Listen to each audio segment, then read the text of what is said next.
Well, hello, people. Yeah. So the other day, I don't know who follows me or watches my videos, but the other day I made a video regarding integrating back into living again. It was crazy for me, okay?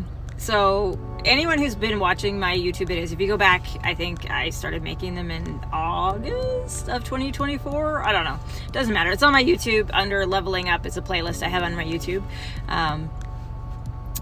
The thing I really struggled with when I first left my ex, because I was still, living in the abuse. I was still living in the trauma. I didn't realize how freaking burnt out I was. Okay. And I mean that like in every sense of the way, emotionally, physically.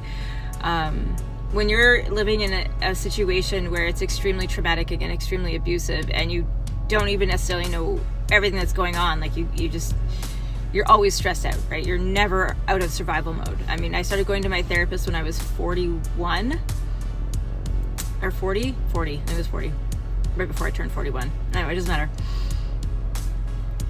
The thing that really struck me was, she said, you've never been out of survival mode your entire life. You've never left survival mode. The amount of cortisol and stress hormones and everything going on, and the lack of dopamine, the lack of serotonin, like all of these chemical things going on in my brain and in my body, it all started making a butt ton of sense. And I was being diagnosed with these different autoimmune diseases and these different disorders and inflammation in my joints and my muscles and my neck. I've had IBS my entire life and symptoms of PCOS and endometriosis. I've had so many chronic illnesses from the time I was super small to, well, recently, that I could probably make you an endless list.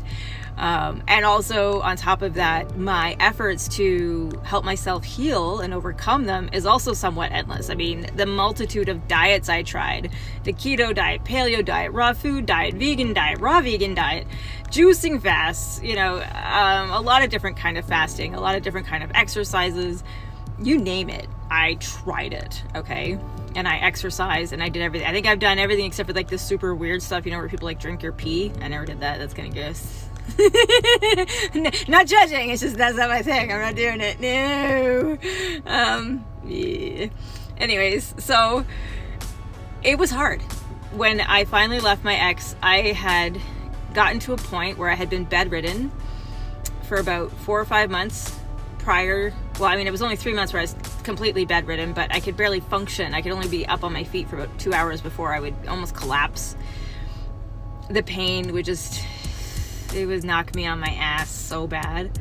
It was bad. I was really rough when I finally left my ex. And it's crazy too, because I didn't even leave for my own safety, for my own well-being. I left because after 2 months of telling my smallest, my youngest, that they didn't have to keep secrets for grown-ups, she had, made some serious, heavy confessions to me about some stuff that extremely disturbing. So I had no choice. We literally just packed everything. We didn't pack anything up, actually. We literally just got in the van the next morning, all my kids and my dogs and their tablets, and we just got in the van and left.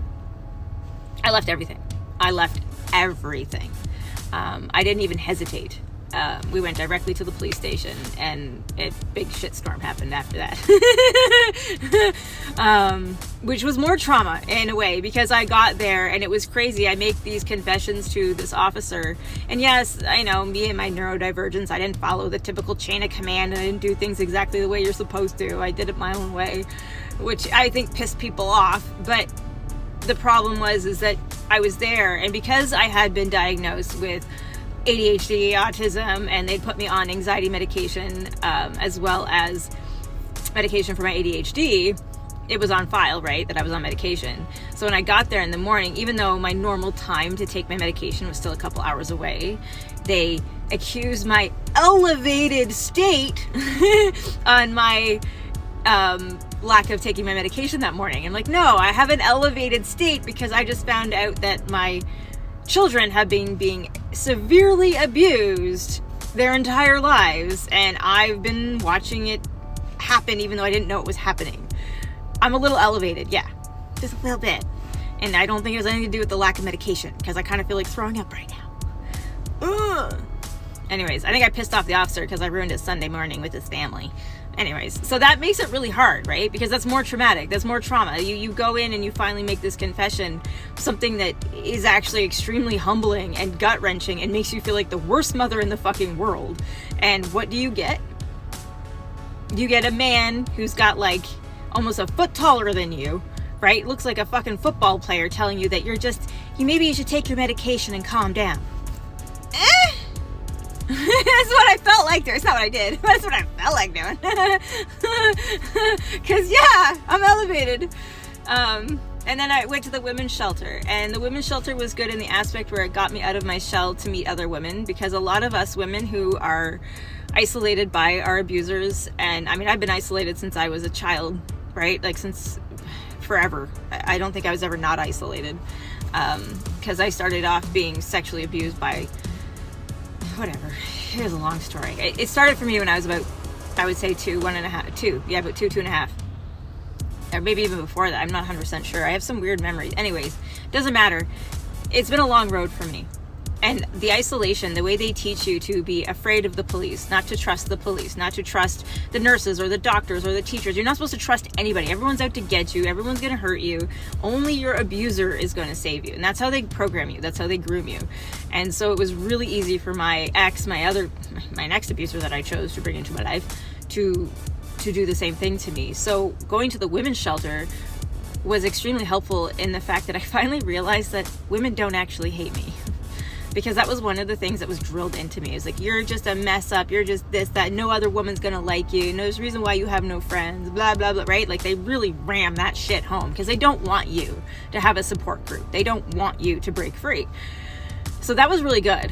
But the problem is with the system they have set up in women's shelters, for those of us who've come from that sort of abuse, right? Like where you have expectations you have to meet, and if you don't, there's severe consequences. Now you're stuck in this system where once again, you have expectations, right? Like you have to do this, and there's room checks, and you have to follow all these rules about how to be in the kitchen and how to socialize and where you can leave your kids and where you can't take your kids and it just adds to the stress. It adds to the trauma. There's no relaxation. There's no time to rest and heal. There's no real support. And the worst part is it's not even the women who work in the women's shelter's fault.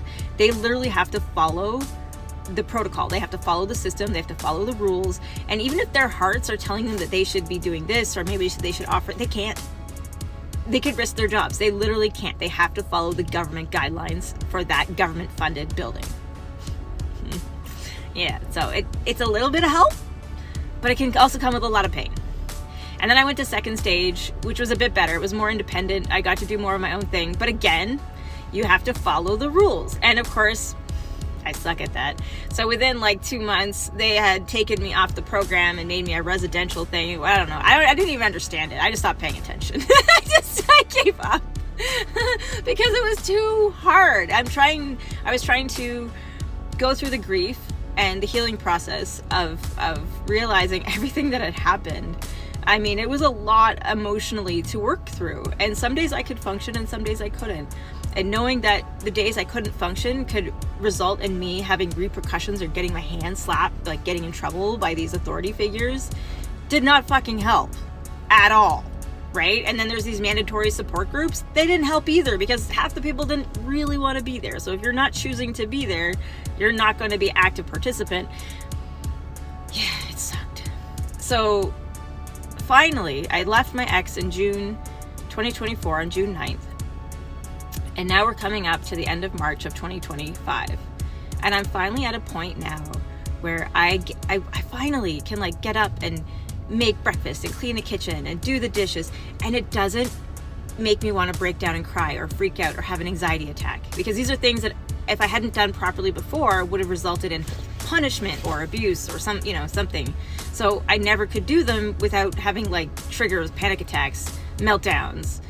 But I can do it again. And I'm actually starting to enjoy it. I used to love doing that homemaker shit. I'm not a housekeeper. I'm not Martha Stewart. I'll probably have to hire a housekeeper. But I do like cooking and I do like the baking and I do like the crafting and the little shit.